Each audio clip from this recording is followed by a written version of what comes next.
Hello everyone, welcome back. I am Fer and this is a very special episode of Deciphering Phyrexian because Wizards of the Coast is just announced that they are going to release this thing called a secret layer, and it's gonna have these 5 cards for the Phyrexian Praetors written in Phyrexian. And we already had the one for Elesh Norn, but these other 4 are completely new. We had never seen them written in Phyrexian.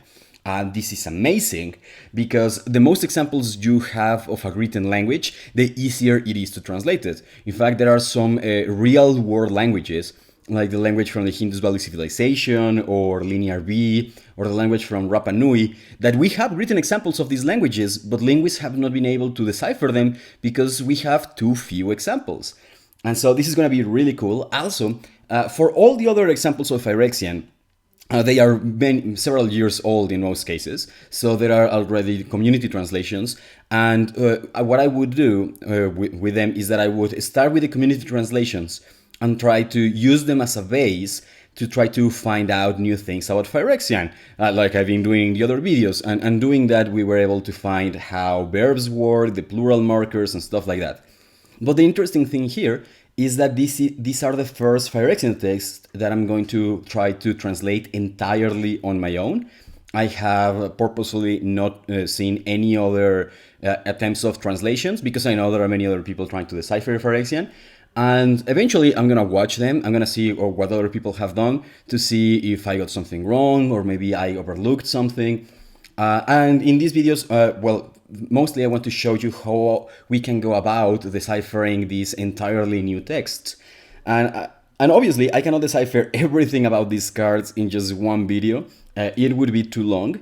And there's so much more to decipher. There are new verbs, there are new words, there are a lot of new things. So I'm gonna be making videos using the material from these cards for a while. I don't know how long. But before we move into that, I just want to make a quick announcement and tell you that I have a Patreon. You can find the link in the description, so if you like my videos, if you like what I do, please consider joining. And let me tell you that for all my Patreons right now, there are 8 exclusive videos. And okay, so the idea behind these videos is that many times I want to make a video about something, I want to talk about a topic, but it is too short and it doesn't merit an entire video. But I thought, well, what if I make many of those videos? So these are videos that are between like 3 or 5 minutes long, but there are 8 of them. I feel like I'm giving you the same amount of content because even if there are shorter videos, there are more of them. And there they are. They're exclusive for the Patreons. So if you want to watch them, please join. Anyway, let's move on. And the first card we're going to try to translate. Oh, well, before that, let me tell you something really good about these cards. And is that it seems that Wizards of the Coast is putting a lot of effort into making Phyrexian a lot more legible and understandable. And we can see that if we compare the new version of Elesh Norn on the left to the old version we had of Elesh Norn in the right. For example, let me zoom in.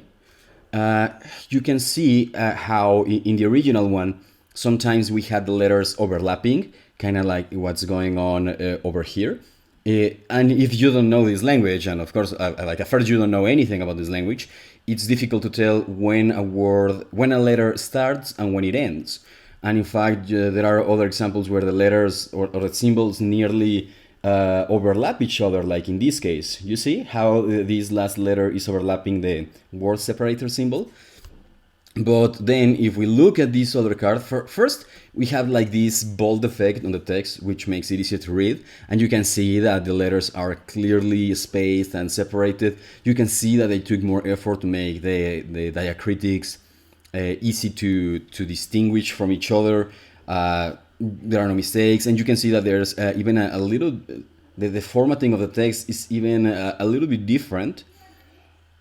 Also, for example, you can see here in the Elesh Norn card, originally when I saw these things, and it's supposed to be +2/+2, and you can see that it's a sideways 2.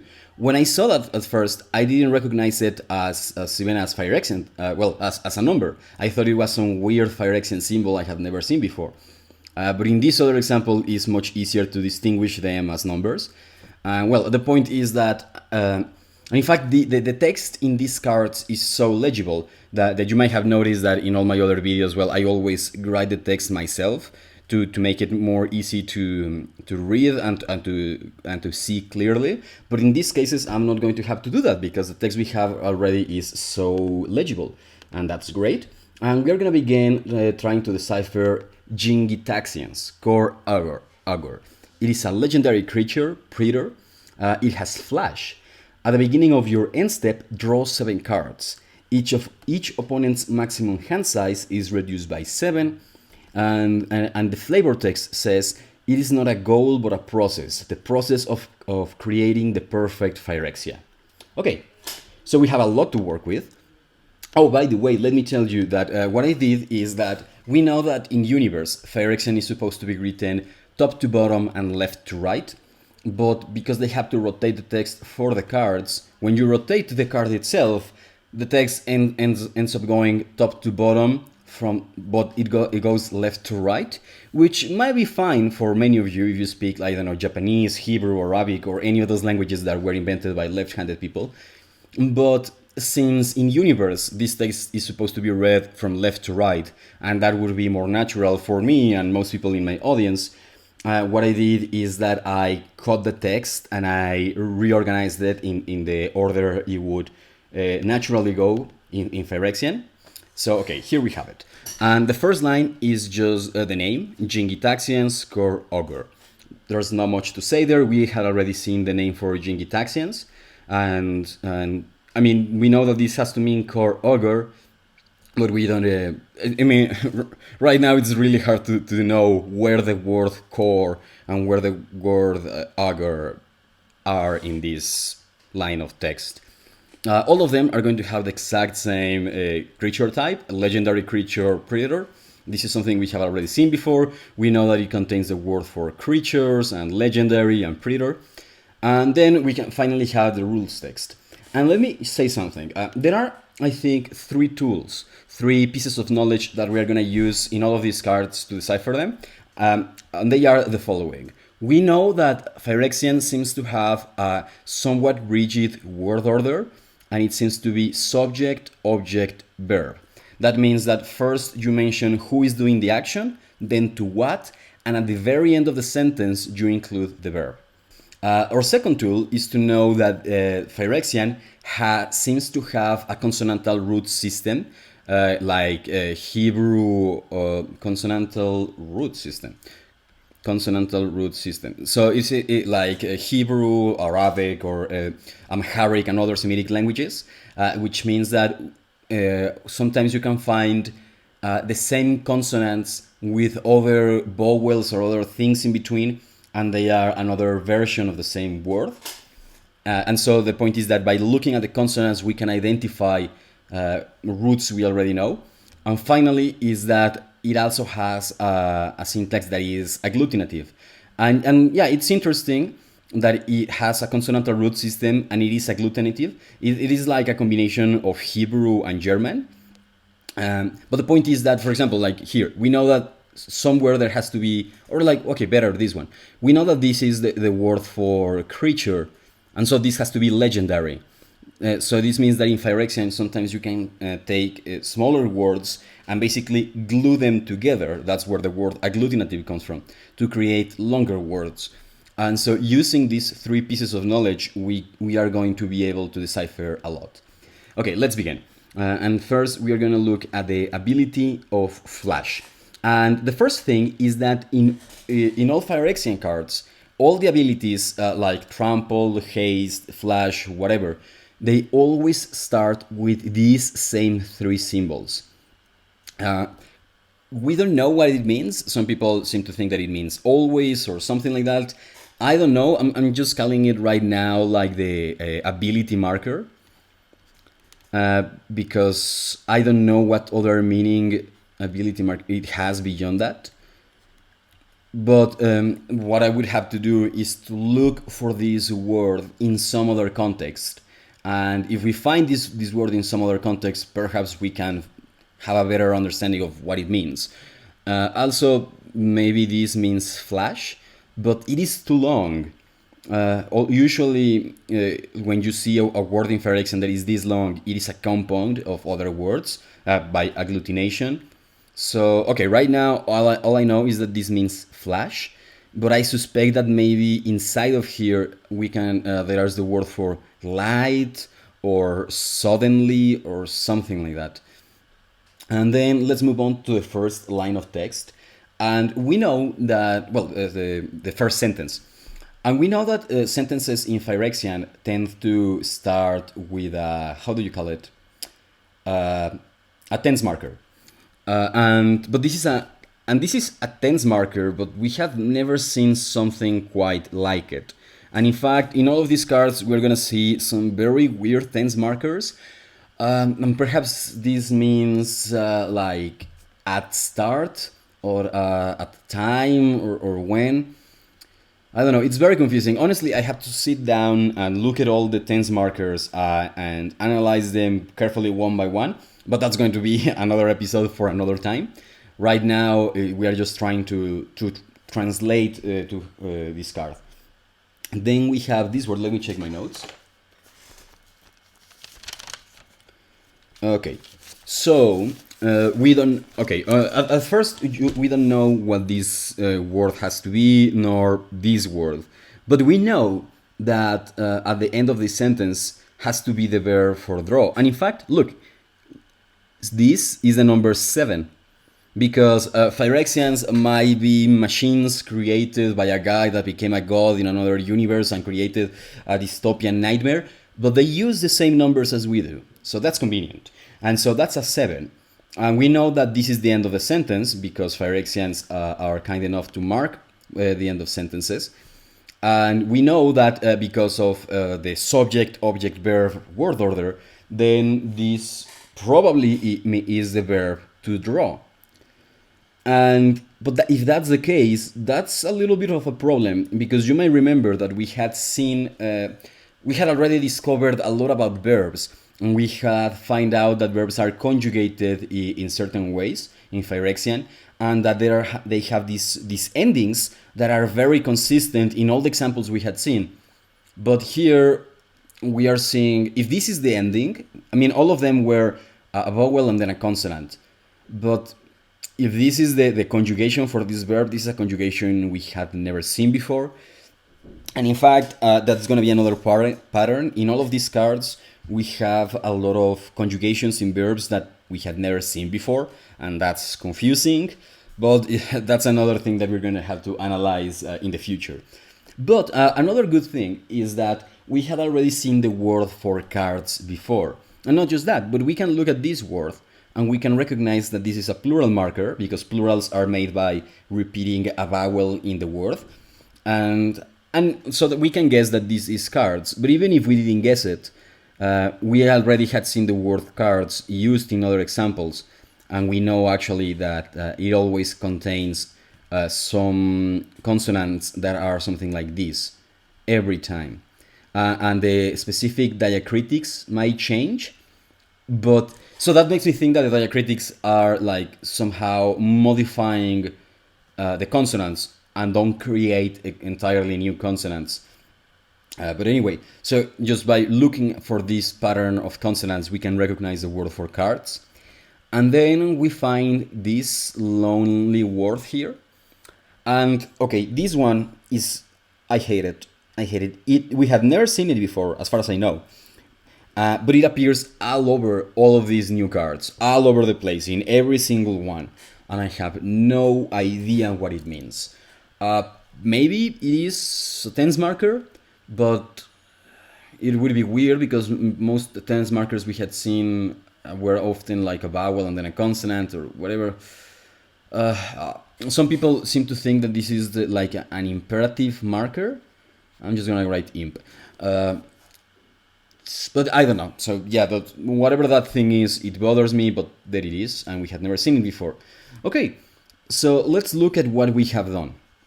Because just by using our knowledge of the sentence structure, we were able to identify the verb, By using some other examples we had seen, we were able to identify the word card, and we know that the first word has to be the tense marker. So that leaves these two words that we don't know what they are. And they have to be like the end step and the beginning. Like at the begin, so to make the phrase at the beginning of each end step.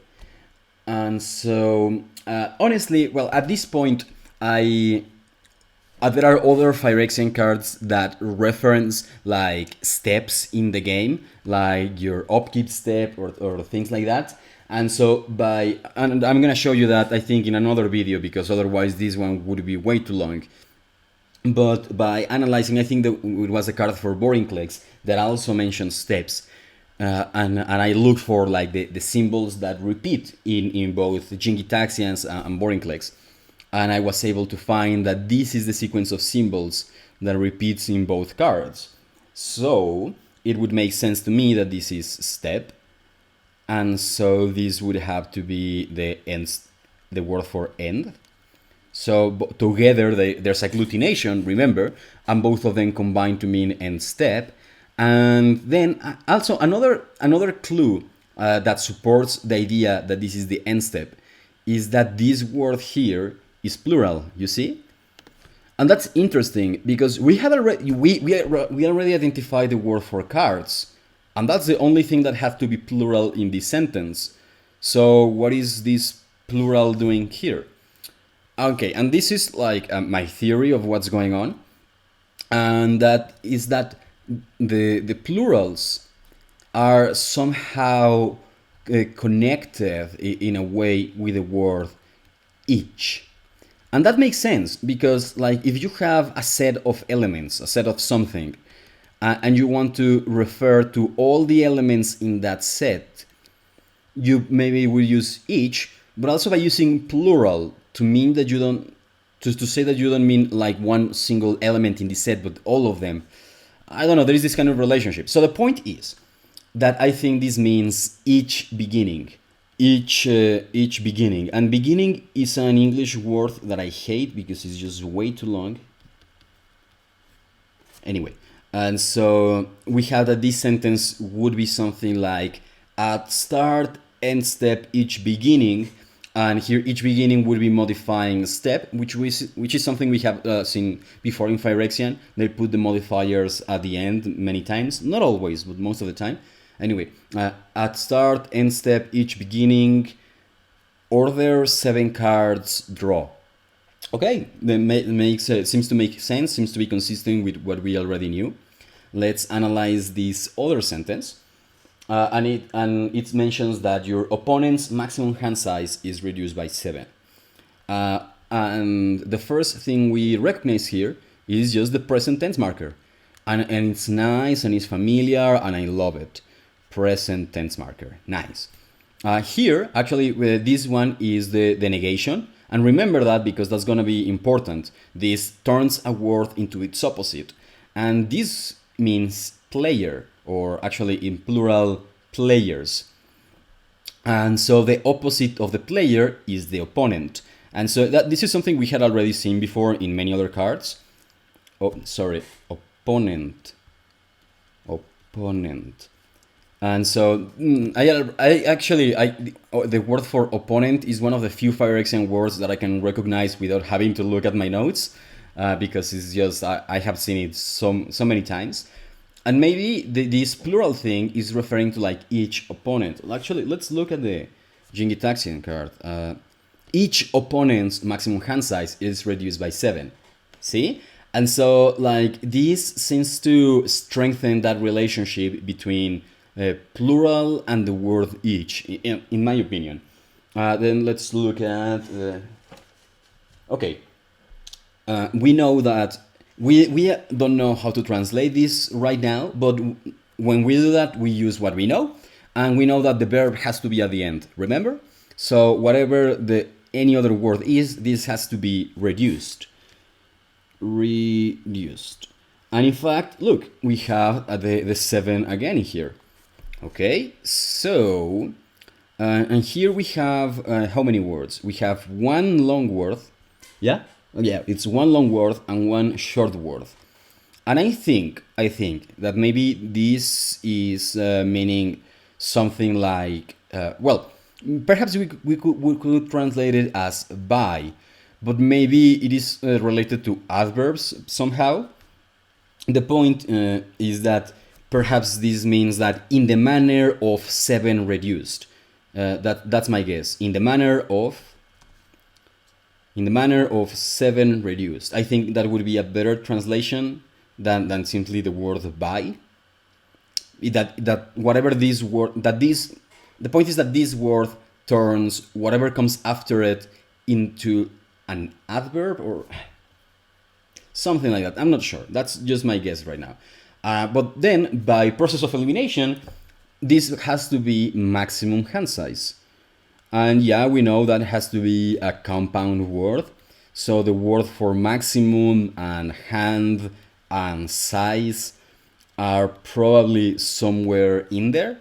Unless, and perhaps, and this is the part where I wonder how much English influence is in Phyrexian when they refer to, because in English when in card games you refer to the cards that you have in the game as your hand, but when you think about it, that's not necessarily the case. I imagine there are many languages in which whenever you play a game of cards, you use some other word to refer to the cans to refer to the cards you can use. And so that's the question. Is the literal word for hand somewhere in there? I don't know, but that's something I'm going to have to investigate in the future.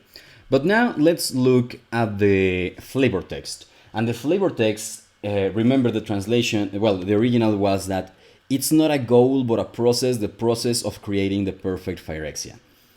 And here's something very cool. Remember how the word for opponent begins with the negation marker? Here, in the place of the tense marker, we have the negation. And this is something I love. This is beautiful because languages are works of art. Whether they are natural languages or constructed languages, they are all works of art. And this thing here, the fact that you can use the negation marker as a tense marker is just beautiful. It's like when you are learning a language, there are things that the speakers do that just blow your mind and make you think like, wait, that's allowed? For example, right now I'm learning Hawaiian in Duolingo, and the negation is actually a verb and is conjugated, and it's very weird. And that was very weird for me because it's completely different from how Spanish, English, and even German does it. And I was like, wait, that's allowed? You can put the negation in past tense? And here the fact that the negation itself can be a past tense is just beautiful. Anyway, and that makes me really admire whomever invented Phyrexian. But then we find that not something. Okay, so a lot of words we don't know right now. Let me check on my notes. Oh, but there's something we can find out. It's in the... It's just I have to count the columns. 1, 2, 3, 4, 5, 6, 7, 8. So the eighth word in the first column in my notes, it would be this one. Yeah, this one is the word for create. And it's very cool because we had seen it before. In fact, I had already recognized that the consonantal root for create had to be something like this. Plus, minus some diacritics. Sometimes it appears with something like this, or sometimes it doesn't appear with those things. But anyway, the point is that this is the word for create. Nice. And then at the end of the verb, at the end of the sentence, has to be the verb. And so that would suggest that the last word, is the word for process. Well, that's very interesting because if you remember the text, it mentions the word process twice. It's not a goal, but a process, the process. So, if we are correct, and if the word process has to be twice here, then we should see it again, and that's exactly what we do. Here it is. Nice. So we are pretty sure that this means process. Let me write it. This is process, and well, this is create. Anyway, and then you might notice that why is my screen moving by itself? Okay, there. You might notice this very weird thing we have here. We have never seen that symbol. And this is almost definitely English influence. Because, okay, I have a confession to make. Well, first, it's obvious to me that this symbol here is this symbol in here. And my confession is that even though I can speak English, as you can probably see, and you might agree that I do speak English, and I have had English classes all my life, I still don't know what this symbol here means. I have no idea what it means. I have no idea why you use it.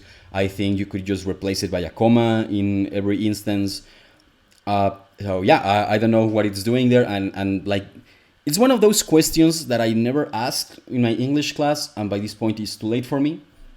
But whatever this symbol is doing, whomever invented Phyrexian felt that they needed an equivalent symbol in Phyrexian, which is not the case. Not all languages use the same punctuation markers, but whatever. The point is that it helps us to identify this. And then we know that this is process, create. Also, we know that the word Phyrexia has to be somewhere in here. And if you look for it, you can find it right here. Here is Phyrexian, and not just Phyrexia, but Phyrexia written as a noun. Because remember, okay, there's something going on with nouns and adjectives, and I feel I'm close to figuring something out, something big. Because whenever Phyrexia appears as a noun, it appears with this symbol here at the end. But when it appears as an adjective, it doesn't. And in fact, you can look at that here. When it says... or no? Okay, I think there are other examples there where you can see it. But whatever, the point is that... no, it was in the card for Borinclex. In the card for Borinclex, it mentions Phyrexian as an adjective. Anyway, the point is that here's the word for Phyrexia. And so... if we have, this is process, create, then this would have to be perfect Phyrexia. But that begs the question, what does this mean? What does this mean? In fact, I think that this is the word for world. Actually, I didn't notice that before, but let me check my notes. Yeah! Yeah. I had not recognized it before. This is world. I need to add it to my notes. Okay, so that's interesting. So if this is, actually, let me erase this. We don't need this anymore. You know that consonantal roots exist in Phyrexian, probably. So if this is Phyrexia, and this is world, what is this word doing here? What does it mean? It's not the word for new, because we had seen them refer to new Phyrexia as a new perfect world. But that's not what we have here. So yeah, I have no idea what this is. But then we have the two other words we have to figure out. It's not a goal, but a process, right? That was the sentence. Okay, we have one long word and one short word. And this is just my guess. I think that it makes sense that a word for goal could be somewhat long in a language, because it's a noun you don't use all the time. But a word for like but or pero in Spanish, or like any of aber in German, all those words that serve to introduce something that is in opposition to something else tend to be very short. Because imagine if you had to say like imagine you had to say all of these sounds every time you have to introduce something in opposition to something else. I'm just guessing that this is goal and this is but. And so this would be not goal but process, something perfect world create process. Okay, so that was very interesting. We are left with a lot of questions, because this verb at the end here does not have any ending that we can recognize as a verb ending, so that's confusing. Then because it's the first time we see the or like we were so sure. I was so sure about the conjugations, and like they appear in so many other places that it's not that I think I'm completely wrong, but this certainly throws a wrench in the works. Like it points to something that I had overlooked. And then there is this word that I don't know what it means. I have no idea. We have the possibility of figuring out more words from maximum hand size. What else? Also from core Augur. Okay, I'm just going to do a guess here that if these three consonants here somehow mean core and these 1, 2, 3, 4 consonants perhaps mean Augur, or it could be different. It could, maybe these three could be core and this 4 could be core and these 3 could be Augur, something like that. But anyway, I think this video was already quite long, so stay tuned for my next videos about the cards for Sheoldred, Urabrask, and Vorinclex. And if you like my videos, please subscribe and give me a like. And I also want to mention, completely irrelevant, but it's just something I really like, that recently I had a PhD interview and it went really well. It's for a thing called the Raptor project. And I don't know, it felt like the interview was on Friday and on Monday they revealed all of these cards, and it somehow felt like Wizards of the Coast did that to congratulate me specifically. So, well, anyway, thanks for watching and goodbye.